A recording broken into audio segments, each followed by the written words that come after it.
casamento de Jesus com a sua igreja seguirá estritamente o modelo de um casamento judaico. O Senhor era judeu e fazia as coisas como judeu. Vamos considerar aqui os costumes judaicos relativos ao matrimônio. Obviamente, esses costumes variavam de nação para nação e de tempos em tempos. Os judeus têm sua maneira peculiar baseados na velha aliança e o Senhor seguiu essas tradições e peculiaridades quando escolheu sua noiva. Devemos primeiramente notar que entre os judeus não existe namoro ou corte, como observamos hoje em dia. Casamento para eles era uma matéria legal estabelecida por contrato e levada adiante por procedimentos lícitos e exatos. O noivado de Jesus com sua igreja ocorreu em sua primeira vinda à Terra há cerca de 2000 anos atrás nos mesmos moldes de um noivado judaico. O espaço de tempo entre a primeira vinda de Jesus e a sua segunda vinda corresponde exatamente ao período em que os noivos ficam sem se ver entre o noivado e o casamento judaico. Desta forma, as Escrituras nos revelam claramente que o arrebatamento é um dos diversos eventos que compõem a sequência de eventos desde o noivado até o casamento entre o Senhor e sua amada. Na primeira vinda de Jesus celebrou-se o noivado, na segunda será celebrado o casamento. Em Israel, desde os tempos bíblicos, a iniciativa para o casamento sempre foi do rapaz, que ao se afeiçoar de uma moça, a escolhia para ser sua noiva e posteriormente sua esposa. Na primeira vinda, Jesus se afeiçoou de sua futura noiva, a igreja, e a escolheu para com ela se casar. Não me escolhestes vós a mim, mas eu vos escolhi a vós. João 15,16. Ele deveria se aproximar dela com um contrato de matrimônio. Deveria ir à casa dela com uma proposta, com um acordo legal e verdadeiro, dando os termos pelos quais ele estava propondo o casamento. Jesus, quando veio à Terra, trouxe consigo um contrato, pacto ou aliança, o qual é chamado de Nova Aliança ou Novo Testamento. Este cálice é o Novo Testamento no meu sangue. Lucas 22:20. O mais importante a ser considerado no contrato era o preço que o noivo estaria disposto a pagar para desposar aquela noiva em particular. Então o noivo deveria pagar esse valor, que não poderia ser modesto e barato, mas deveria expressar o grande custo que aquele item à noiva representava. Essa era a ideia. Jesus apresentou à sua futura noiva, representada pelos apóstolos, o bem de alto valor que pagaria na sua última ceia. E tomando o pão e havendo dado graças, partiu e deu-lhes, dizendo: Isto é o meu corpo que por vós é dado. Fazei isto em memória de mim. Lucas 22:19. Sim, o corpo do Senhor foi oferecido como bem de alto valor a ser dado pela sua futura noiva à igreja. O apóstolo Paulo também sabia deste mistério, porque fostes comprados por bom preço. 1 Coríntios 6:20.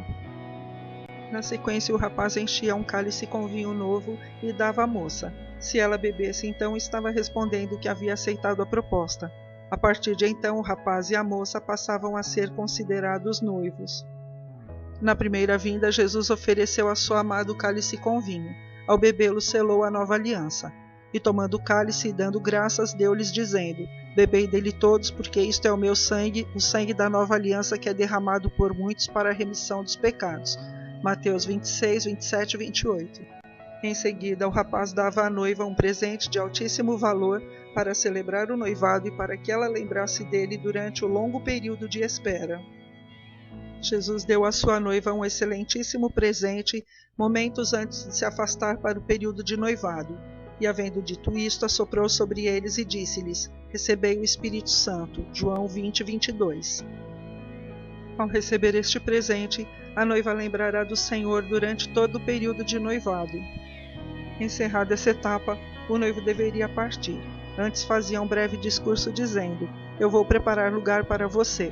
Em seguida, retornar à casa de seu pai. Aconteceu que, enquanto os abençoava, ia se retirando deles, sendo elevado para o céu. Lucas 24:51. E quando dizia isto, vendo-o eles, foi elevado às alturas, e uma nuvem o recebeu, ocultando-o a seus olhos. E estando com os olhos fitos no céu, enquanto ele subia, eis que junto dele se puseram 2 homens vestidos de branco, os quais lhes disseram: Homens galileus, por que estáis olhando para o céu? Esse Jesus que dentre vós foi recebido em cima no céu há de vir, assim como para o céu o viste subir. Atos 1, 9 a 11. De volta à casa do pai, ele deveria construir para ela uma câmara de núpcias, uma pequena suíte na qual eles teriam sua futura lua de mel.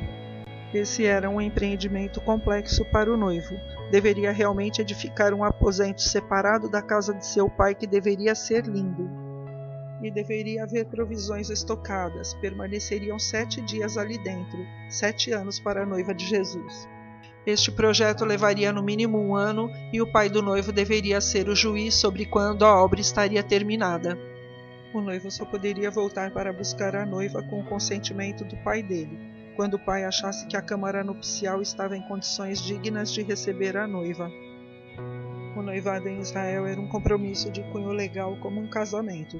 A única diferença era que no noivado, cuja duração variava de 1 a 3 anos, os noivos ficavam sem se ver. Nesse período, cada um se dedicava à preparação com vistas ao futuro casamento. Após a despedida do noivo, a noiva participa da cerimônia da mikveh, batismo, ocasião em que toma um banho purificador. Nenhuma noiva poderia se casar sem participar desta cerimônia, porque na verdade João batizou com água, mas vós sereis batizados com o Espírito Santo não muito depois desses dias. Atos 1:5. Não se tratava do batismo de João com água, pois este ocorreu enquanto o noivo ainda estava com a noiva em sua primeira vinda. E cumprindo-se o dia de Pentecostes, estavam todos concordemente no mesmo lugar, e de repente veio do céu um som, como de um vento veemente e impetuoso, e encheu toda a casa em que estavam assentados. E foram vistas por eles línguas repartidas, como que de fogo, as quais pousaram sobre cada um deles. E todos foram cheios do Espírito Santo e começaram a falar noutras línguas, conforme o Espírito Santo lhes concedia que falassem. Atos 2, de 1 a 4. O noivo Jesus revelou que quanto ao momento de sua volta para buscar a noiva, somente seu Pai sabe. Mas daquele dia e hora ninguém sabe, nem os anjos que estão no céu, nem o Filho, senão o Pai. Marcos 13:32. Tudo nos perfeitos moldes de um noivado judaico. Durante esse longo período, ela deveria ser conhecida como consagrada, separada e comprada por preço. Era verdadeiramente uma senhora à espera, mas não havia dúvida sobre o retorno do noivo. Deveria usar um véu sempre que saísse de casa, a fim de que outros jovens soubessem que ela estava comprometida e assim não se aproximariam dela com outra oferta de casamento. Hoje a noiva de Cristo deve se apresentar com um véu, um posicionamento. Aqueles que não compreendem nossa aliança com o Senhor tentarão nos oferecer outros contratos que violariam aquele que fizemos com o nosso noivo. Ela deve resistir e aguardar por aquele que pagou o preço por ela. Algumas vezes o jovem poderia se ausentar por um período realmente longo, mas ele tinha pago um alto preço por sua noiva e certamente voltaria por sua escolhida com a qual havia celebrado o contrato. Enquanto estava com a noiva, o noivo falava diretamente com ela. No entanto, no tempo do noivado, que começou quando o noivo subiu aos céus, passou a falar com ela através do Espírito Santo, amigo dos dois. O noivo escreve cartas para sua noiva, como as 7 cartas contidas no Apocalipse, e ao final de cada carta tem o cuidado de recomendar que ouça o que o Espírito Santo diz às igrejas. Apocalipse 2, 7, 11, 17, 29 e 3, 6, 13 e 22. Como era costume dos noivos virem buscá-las no meio da noite, a noiva precisava ter sua lâmpada e pertences sempre prontos. A noiva e suas damas de honra ficavam à espera, mantendo suas lâmpadas acesas e preparadas para a chegada do noivo. O noivo profetizou que, por ocasião de sua volta, sua noiva prudente estaria preparada com as lâmpadas acesas para o encontro com seu amado. Finalmente, a câmara nupcial ficaria pronta e o noivo deveria então convocar seus jovens amigos para acompanhá-lo na jornada em busca da noiva. O grande momento chegou e o noivo está mais que preparado. Ele e seus amigos deveriam entrar pela noite tentando de tudo para fazer a maior surpresa para a noiva. Quando sair a encontrar sua noiva, ele não irá sozinho, pois juntamente com os noivos, de acordo com a tradição, participa como testemunha das bodas um grande e fiel amigo. Na segunda vinda, o noivo, ao encontrar sua noiva nos ares, terá a companhia deste fiel e grande amigo de ambos, o Espírito Santo. E quando eu for e vos preparar lugar, voltarei e vos receberei para mim mesmo, para que onde eu estou estejais vós também. João 14, 3. De acordo com a tradição do casamento judaico, o noivo vem buscar sua noiva em noite de lua nova, pois é a noite mais escura do mês. Daí a necessidade da noiva ter sua lâmpada sempre acesa para que possa estar preparada para a chegada de seu noivo em uma noite de densa escuridão. Jesus virá buscar a igreja na noite de lua nova. Isto ficou plenamente revelado pelo apóstolo Paulo e pelo próprio Senhor. Paulo nos disse um mistério, um segredo sobre o momento do arrebatamento da igreja do Senhor. Eis aqui vos digo um mistério, nem todos dormiremos, mas todos seremos transformados num momento, num abrir e fechar de olhos, ao ressoar da última trombeta. A trombeta soará, os mortos ressuscitarão incorruptíveis e nós seremos transformados. 1 Coríntios 15, de 51 a 52. E quando é tocada a última trombeta? Lembremos-nos que o apóstolo Paulo era judeu e profundo conhecedor das tradições judaicas. De acordo com a tradição, a última trombeta se refere à última trombeta tocada anualmente na Festa das Trombetas. Festa esta celebrada por 2 dias a partir do aparecimento da lua nova em Jerusalém. Nas Escrituras Sagradas, o Senhor criou 7 festas, as quais chamou de minhas santas solenidades. Levíticos 23. Há 3 trombetas especiais. A primeira é tocada na festa de Pentecostes. A grande trombeta é tocada no dia do perdão, e a última trombeta é tocada na festa das trombetas. Este é o segredo revelado pelo apóstolo Paulo, inspirado pelo Espírito Santo. A última trombeta tocada ao final de uma festa das trombetas em Jerusalém moverá a mão do Senhor, o qual virá buscar sua noiva, a igreja, arrebatando-a nos ares. Logo, o casamento entre o Rei Jesus Cristo e a igreja se dará exatamente de acordo com o padrão de um casamento judaico. Segundo o costume, o noivo vem buscar a noiva por ocasião da lua nova. A festa das trombetas é a única das 7 festas do Senhor celebrada em uma lua nova. Ao seguir o padrão judaico, o noivo virá buscar sua noiva, confirmando a profecia de 1 Coríntios 15, 51 e 52, por ocasião da única de suas festas celebradas na lua nova, a festa das trombetas, ao toque da última trombeta. Em Apocalipse 4:1, João vê uma porta aberta. Depois disto olhei, e eis que estava uma porta aberta no céu, e a primeira voz que ouvi era como de uma trombeta e me disse: sobe aqui e mostrar-te-ei as coisas que depois destas devem acontecer. Este verso é uma confirmação maravilhosa do arrebatamento visto e experimentado por João. Primeiramente, ele vê uma porta aberta no céu e ouve a voz como de trombeta convidando-o a subir. Isto é profético do dia quando o céu se abrirá, o Senhor descerá e chamará a sua noiva para subir, como já vimos em 1 Tessalonicenses 4,16. Porque o mesmo Senhor descerá do céu com alarido e com voz de arcanjo e com a trombeta de Deus, e os que morreram em Cristo ressuscitarão primeiro. E como João subiu e entrou no céu, também a noiva subirá e entrará no céu. A Escritura Sagrada não revela o ano em que ocorrerá a festa das trombetas, na qual se dará o arrebatamento da noiva do Senhor. Jesus confirmou que esta informação somente o Pai sabe. Na sequência da volta do noivo judeu, ao encontrar sua noiva, ele a ergue no ar e a arrebata para si. Na segunda vinda, o noivo virá buscar sua noiva, a igreja, a erguerá nos ares e a arrebatará para si, porque o mesmo Senhor descerá do céu com alarido e com voz de arcanjo e com a trombeta de Deus. E os que morreram em Cristo ressuscitarão primeiro. Depois nós, os que ficarmos vivos, seremos arrebatados juntamente com eles nas nuvens, a encontrar o Senhor nos ares, e assim estaremos para sempre com ele. 1 Tessalonicenses 4, 16 e 17. E é este amigo, o Espírito Santo, que intercede junto ao noivo pela sua noiva, a qual anseia pela sua vinda. E o Espírito Santo e a esposa dizem: vem. Apocalipse 22, 17. O amigo participa do encontro dos noivos e os acompanha até a entrada da câmara nupcial construída pelo noivo.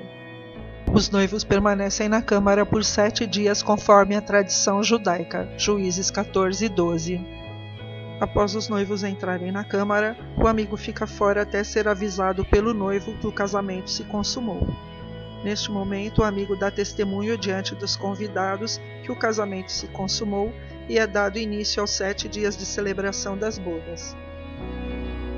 O Espírito Santo é o fiel amigo que testemunhará o casamento de Jesus com a igreja. Em Apocalipse 19, 10 é claramente dito que o testemunho de Jesus é o espírito de profecia. Este amigo dos noivos, o Espírito Santo, de acordo com o padrão do casamento judaico, terá de ser informado pelo noivo com alguma antecedência sobre qual o dia em que ele irá buscar sua noiva, de acordo com o consentimento que tenha recebido de seu pai.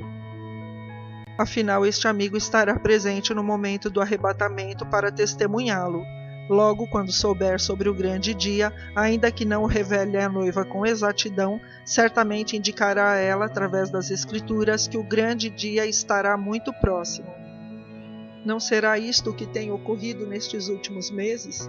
Afinal, o nosso amigo, o Espírito Santo, através das Escrituras, está nos revelando tremendos segredos bíblicos, todos eles apontando para a iminente volta do noivo. No céu transcorrerá uma semana de anos de regozijo entre os noivos, e na terra haverá uma semana de anos de grande tribulação para seus habitantes. Os dois acontecimentos começarão ao mesmo tempo. O arrebatamento dará início tanto às bodas do Cordeiro como à grande tribulação. Daniel 9:27.